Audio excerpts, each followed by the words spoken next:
Hi, folks. It's me again, Kyle. I thought today I would show you my Kentucky rifle that I built from a Traditions kit about a year or two ago. And it's a kit that you can purchase. It's got the barrel, it's got the hand stock and buttstock and the ramrod and the retainers for the ramrod. It's got all the bits and pieces that you need in order to recreate, however you want to, really, a Kentucky rifle. And I've already shot it. It shoots great. It's accurate as all get out. It's a 50 caliber. And I thought I'd show you some of the stuff that I did to it. These inserts, the diamond and the brass spots and the carving into the wood, I did all that. The carving tools were donated to me by a guy named Jimmy that I worked with. He moved back to Oklahoma. Sorry, son of a gun. I miss him like I'd miss my left big toe. And sanded it all down, shaped it. The barrel comes clean, which you have to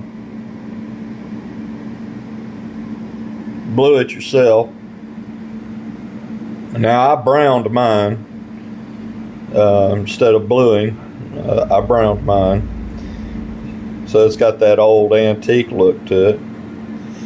And like I said, Jimmy donated me some wood carving tools, and I helped myself in experimenting. This is the first rifle I've ever built from a kit.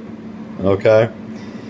I also inlaid the patch box, if I can coordinate myself.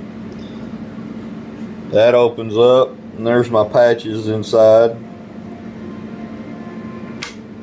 And yeah, there's a lot of sanding, a lot of filing involved in doing one of these. That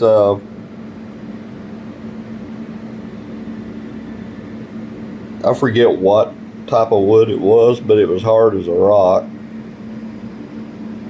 Had to use my Dremel. I even put in some finger grooves into the stock, so I could put my forefinger and my thumb on there to kind of steady it. And that's how it turned out. And again, that's a 50 caliber Kentucky rifle, percussion. In other words, cap and ball.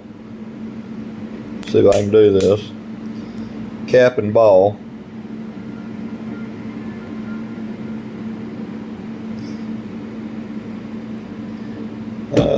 That's my Kentucky rifle that I built from that kit. And I don't know, I just like old stuff, you know. I like the old school stuff. Now, for you anti-Second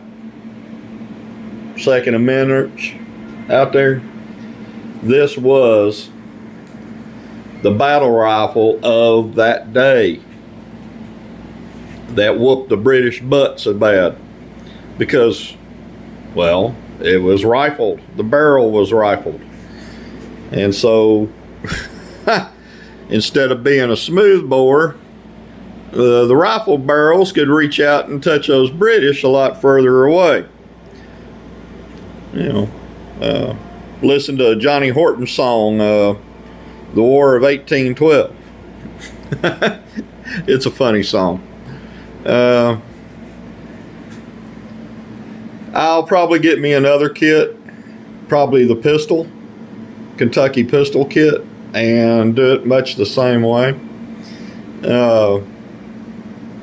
It was a labor of love, I guarantee you.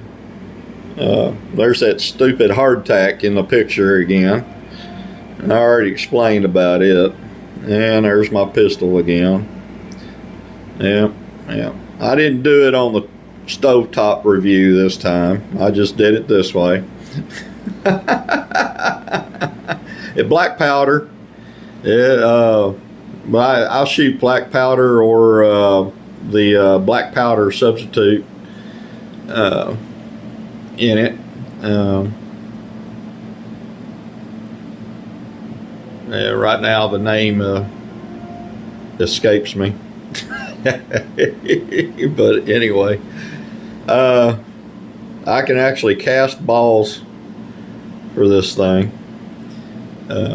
I got extra lead sitting around somewhere in a smelting pot.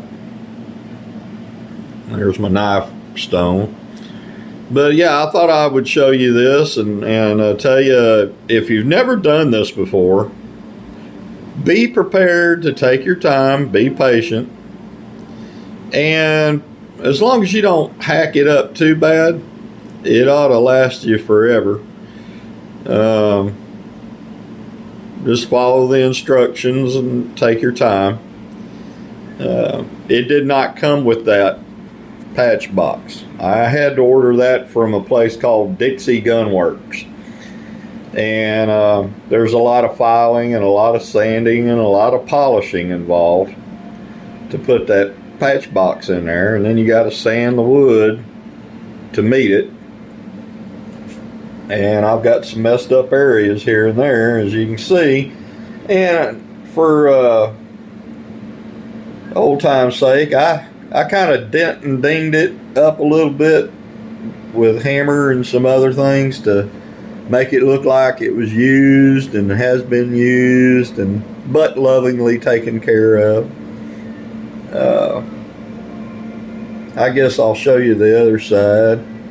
It's much the same way as this side, but you know what the hey, we'll go this way.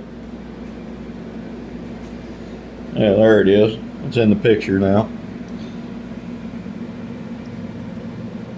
Yep, that's it. I'll